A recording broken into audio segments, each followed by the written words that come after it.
فإن مع العسر يسرا إن مع العسر يسرا আল্লাহ পাক বলেন জেনে রাখো দুঃখ এবং কষ্টের সাথে রয়েছে সুযোগ আর সুবিধা, আর অসচ্ছলতার সাথে রয়েছে উদার সচ্ছলতা। জোরে কোন সুবহানাল্লাহ।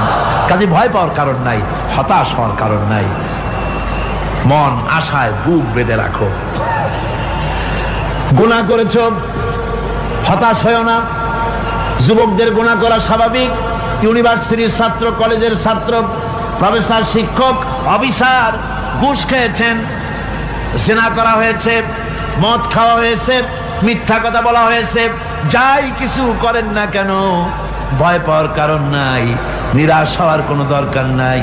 আল্লাহ পাক ডেকে বলেছেন, কুল ইয়া ইবাদিয়াল্লাযীনা আসরাফু আলা আনফুসিহিম লা তাকনাতু মির রাহমাতিল্লাহ।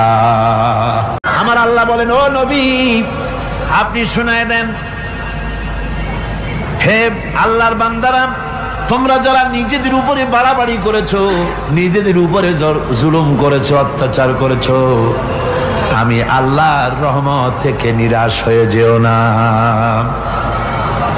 মানুষ যদি অপরাধ করে, বাপের সাথে অপরাধ করেছে, মায়ের সাথে অপরাধ করেছে, মা বাবা সন্তানের চাইতে এত বড় কল্যাণকামী তো আর কেউ নাই, কিন্তু মা বাবা কোনোদিন বলে না আয় আমার ছেলে তোরে মাফ করে দেই, এরকম বলে নাকি? মন চায় ছেলে যদি মাপ চাইতো খুশি হয়ে মাফ করে দিতাম, কিন্তু কেন যে আসে না, ডাকে না যে আয় মাফ করে দেই। মা বাপ আপনাকে এত ভালোবাসে, সেই মা বাপও আপনাকে বলে না যে আয় মাফ করে দেই। আমার আল্লাহ হচ্ছেন এমন আল্লাহ, আল্লাহ রাব্বুল আলামিন ডাকেন, এ বান্দা খুন করেছিস ফিরে আয়, জিনা করেছিস ফিরে আয়, হত্যা করেছিস ফিরে আয়, চুরি করেছিস ফিরে আয়, কুফরি করেছিস ফিরে আয়, সুদ খেয়েছিস, ঘুষ খেয়েছিস, মদ খেয়েছিস ফিরে আয়, এসে আমার দরবারে চোখের পানি ফেল, আমার দরবারে কাঁদাকাটি কর। ইন্নাল্লাহা ইয়াগফিরুয যুনুবা জামিআ ইন্নাহু হুয়াল গফুরুর রহিম। আমার দরবারে চোখের পানি ফেলে কাঁদ, আমি রব্বুল আলামিন জিন্দেগীর গুনাহ মাফ করে দেব। সুবহানাল্লাহ কোন, সুবহানাল্লাহ কোন। নবীজি বলেছেন, বান্দা যখন গুনার ভয়তে, আল্লাহর ভয়তে, জাহান্নামের ভয়তে অনুশোচনা করে যখন চোখ দিয়া পানি ছেড়ে দেয়, ওই চোখের পানি নাকের অর্ধেক আসতে না আসতে আল্লাহ রাব্বুল আলামিন বান্দারে মাফ করে দেন।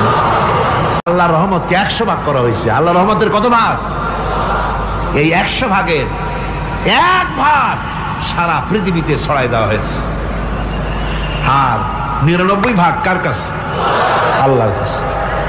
1টা ভাগ দুনিয়া ছড়ানো হয়েছে আদম আলাইহিস সালাম থেকে নিয়ে এই পর্যন্ত, এখান থেকে নিয়ে কিয়ামত পর্যন্ত পৃথিবীতে যত মানুষ আসবে, যত প্রাণী আসবে, তাদের মধ্যে প্রাণী জগতেও গাবি তার বাছুরকে ভালোবাসে ঠিক কিনা, হাতি তার বাচ্চাকে ভালোবাসে ঠিক কিনা, মুরগি তার বাচ্চাকে ভালোবাসে কিনা, প্রত্যেক মাই তার সন্তানকে ভালোবাসে মানুষের মতো। এই ভালোবাসা, স্নেহ, এই মমতা, এই করুণা, এই মহব্বত 1টা ভাগ দুনিয়ায় দেওয়ার পর আপনি আর আমি যতটুকুন ভাগে পেয়েছি, সেই মহব্বতে, স্ত্রীর মহব্বতে অস্থির, মায়ের মহব্বতে অস্থির, সন্তানের মহব্বতে অস্থির। এখন চিন্তা করেন, 1টা ভাগ সারা পৃথিবীতে বিতরণ করার পর যেটুক পেয়েছি, তাতে যদি এত মহব্বত হয়, তাহলে এর 99 ভাগ মহব্বত যে আল্লাহর কাছে জমা আছে, এই বান্দার জন্য তার কত মহব্বত, এই বান্দার জন্য কত করুণা তার। আল্লাহ রাব্বুল আলামিন বলেছেন, নাব্বি ইবাদি আন্নী আনাল গফুরুর রহিম।